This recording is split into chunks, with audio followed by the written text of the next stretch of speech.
your own peace is like the everything. Like nothing else matters. Like if something comes in and it's like, well, it's a piece of stimulus that's threatening my peace, your guardian parts are just going to be like, nope, I'm peace no matter what. I'm unshakable. I am steadfast, lion-hearted courage that cannot be moved. I am always relaxed. And that's going to be how guardian parts experience themselves once this attachment need is fulfilled from within. So let's just explore that.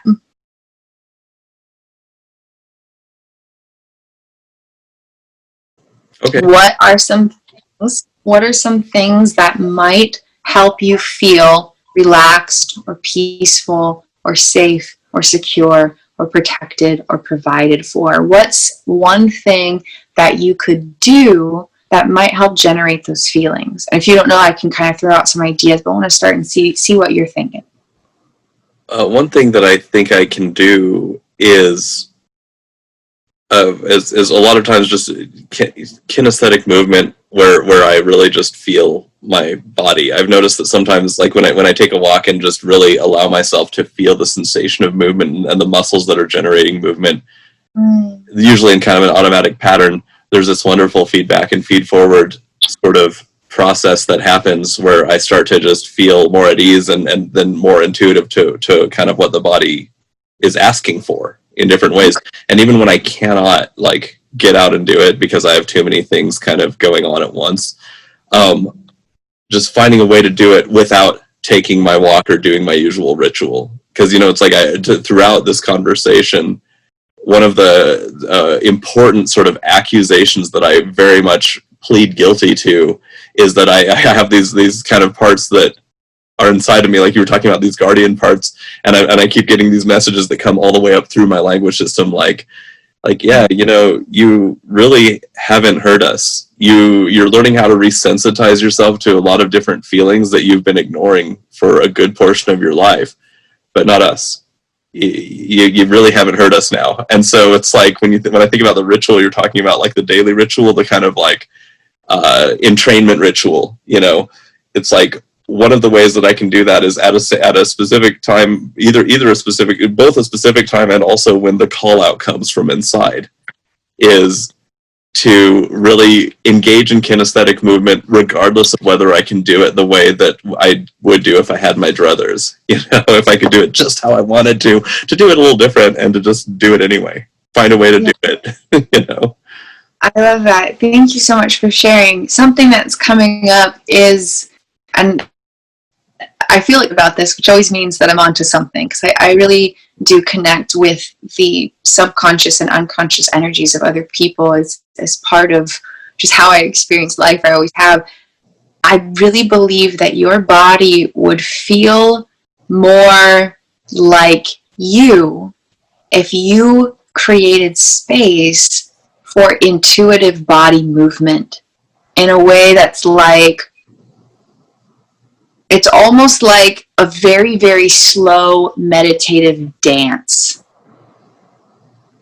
Since we're doing this on video, I'll demonstrate. And this is something that really helped liberate my guardian parts as well. Okay, so I'm going to just kind of share this. And this is great because you can do it anytime, anywhere, in any way. You can do it while you're brushing your teeth. You can do it, you know, you can do it in the shower. You can do it while you're walking. You can do it anytime, anywhere. But it's really just, you close your eyes and you connect with your body and you just feel into it.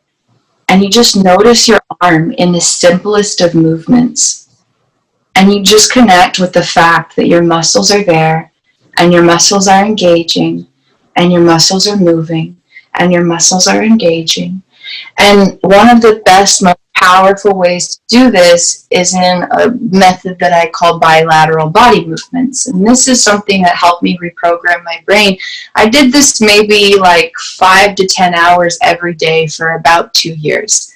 And it really changed the game of things. And so there's 2 ways you can do this. And it actually connects really well with specific types of, make sure my audio is picking up, connect well with different types of nervous system regulation. And so moving one and then the other is going to help connect with sympathetic activation, which is often what's happening when there's like the angst and the this and the that.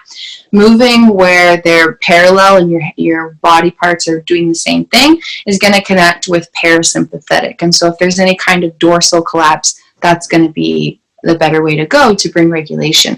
So move your hands or arms together if you're in a low energy state and you want to bring it up to regulation, and move your arms opposite one and then the other. If you're in a high energy regulation, you want to bring it down to regulated. So I'll just demonstrate one of each, and basically you're letting go of all logic and all rationale and allowing the fluidity of your own unconscious body to connect with your present experience. Does that make sense? Yeah, that makes total sense. Yes. Perfect. So I'm just going to demonstrate. I don't know how well the audio is going to pick up, so just do this. And so if you're in a low energy state and you want to bring it up, you would do something like this.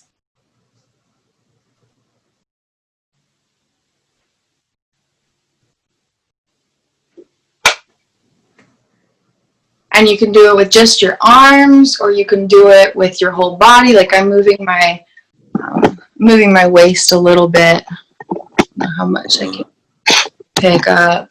Yeah. Make sure you can see me. Thank you. Yeah.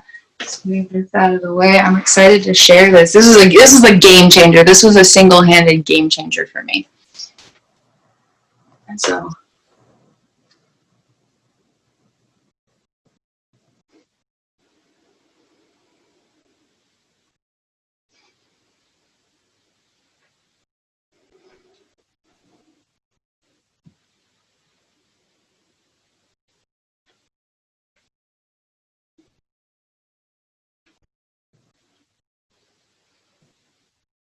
and then if you're trying to get from a high state of energy to a regulated place, you would do opposite of stuff. And so, and this is kind of fun because this is where you'll really feel guardian parts be present.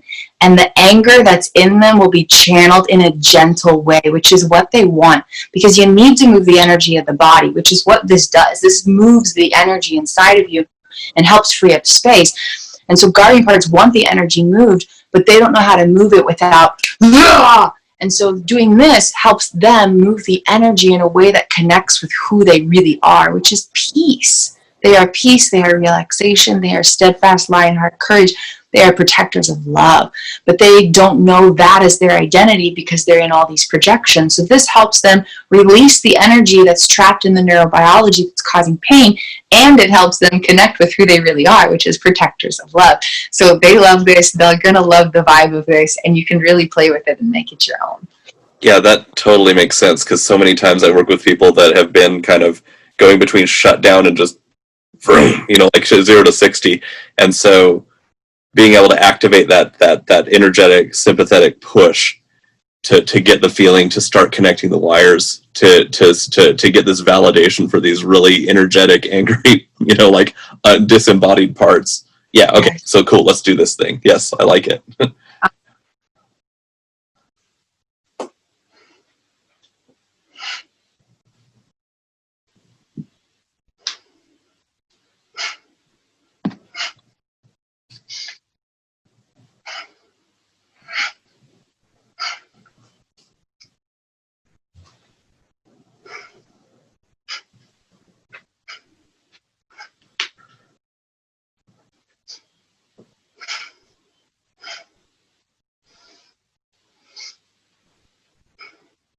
Yeah.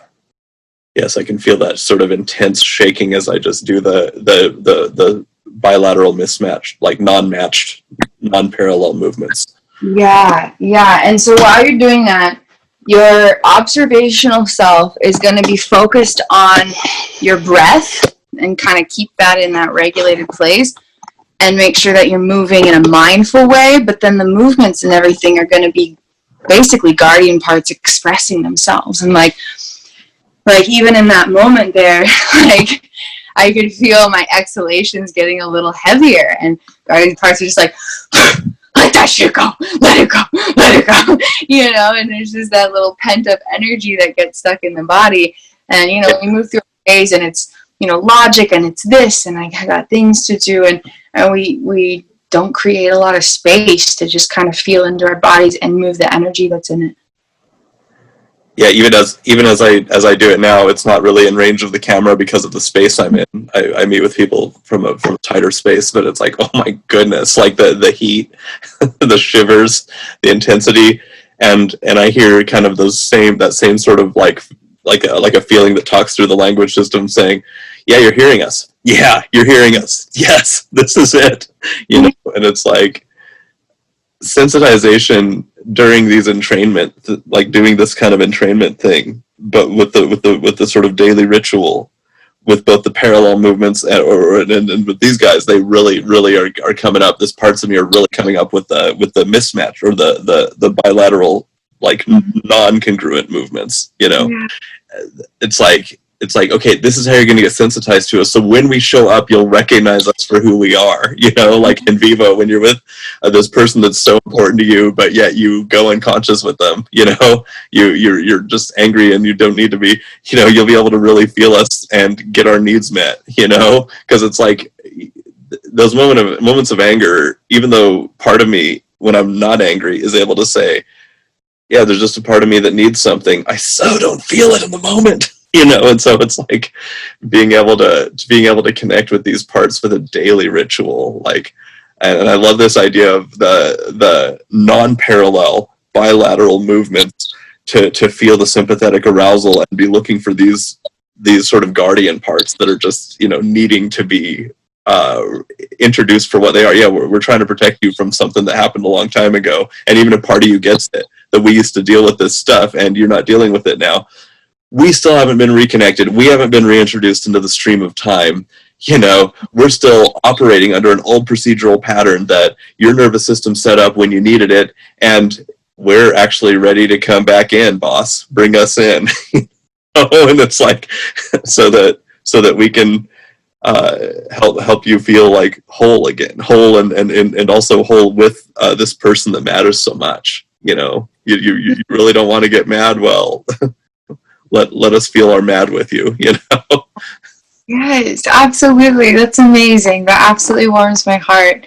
Yeah, so the next steps, now you've got the ritual, you know what you need to do. Let's set a daily time so that you, in your observational awareness and that observing self, can make a promise to your guardian parts that this is something that's going to keep happening, because it's all about building that trust. Like if we even have one day and we're like, I just don't have time for this, your whole subconscious is going to be like, oh my God, he doesn't have time for me. Like, he doesn't have time for me, because our parts don't have a sense of time. They have a sense of energy.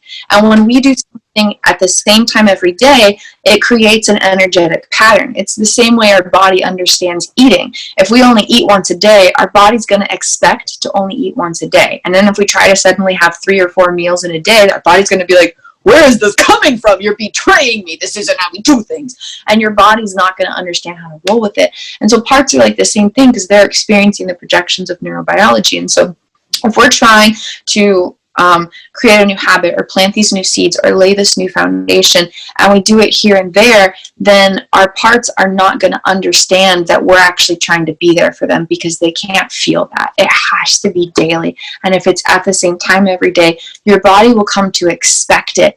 And then your guardian parts are going to expect to have a chance to share themselves. Your guardian parts are going to have an internal hope and an expectation to be able to be free to connect. And that alone, even having the expectation of having that upcoming event, is going to bring healing. Like even before you get to a place where things are all processed and released and the energy is transmuted and you're feeling vibing all the time, just in that realm of peace, even before you get there, your guardian parts are going to start to feel liberated, because they know that that freedom and that expression and that reconnection and that liberation and that healing is coming. So let's pick a time of the day and some space to make this a daily ritual for you. Okay. I'm thinking that probably I'd want to do this at least once a day. And when it comes to that, at least once a day, the time set aside, the most spot on time for me would probably be 9 p.m. I can think of a time potentially during the day, but I have a shifting schedule depending on certain like the way that my week goes.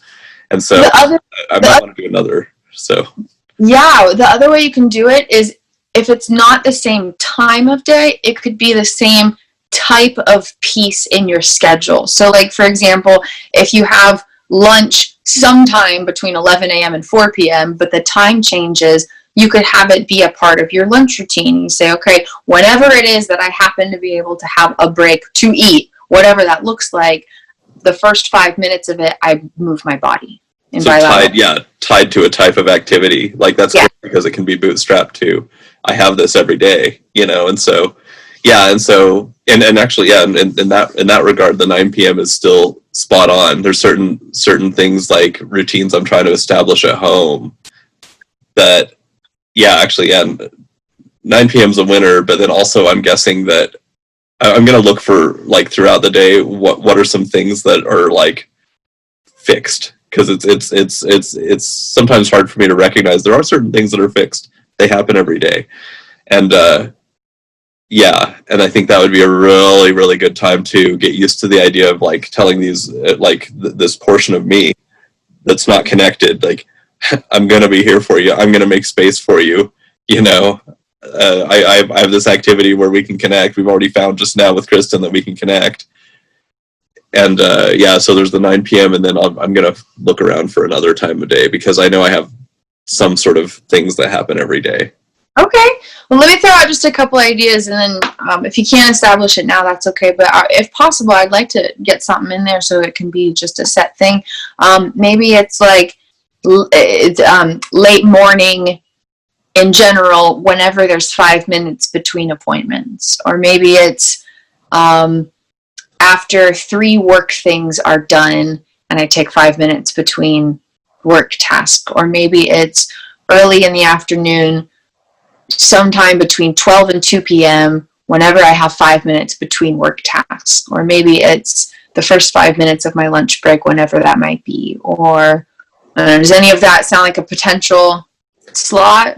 Actually, yeah, come to think of it, in my day, throughout the day, even though a good portion of what I do, both at home and at work, has to do with need-based rapid response, do it now while the opportunity is available. There are just certain things like that thing we talked about where it's like nobody would be on the outs if it took a little longer. Mm-hmm. And if it's like, and if it took me a minute more to come and meet a person or follow up on a thing, it's like there's repeated junctures where it's like there's this energetic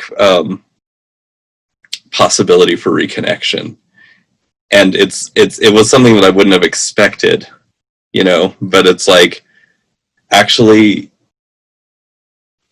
I can, this could be a really valuable time to reconnect. It's more routine. It's like a ritual tacked onto a routine, it's like adding something sacred into something that's just so normal. And also when you think about it, any opportunity for co-activation, like conscious, purposeful co-activation of that sort of intense, energetic, sympathetic nervous system arousal, and either right next to or coupled with parasympathetic, sort of the relaxation response, the safe version of parasympathetic responses, right? It's like that it's there's possibilities there. I mean, how often, in the kind of work that we do we purposely want to activate a sympathetic arousal with a parasympathetic state so that people go into sort of a connected, focused, calm, and yet alive and awake state, Mm-hmm. And so it's like, I actually am living below my privileges here, if that makes sense.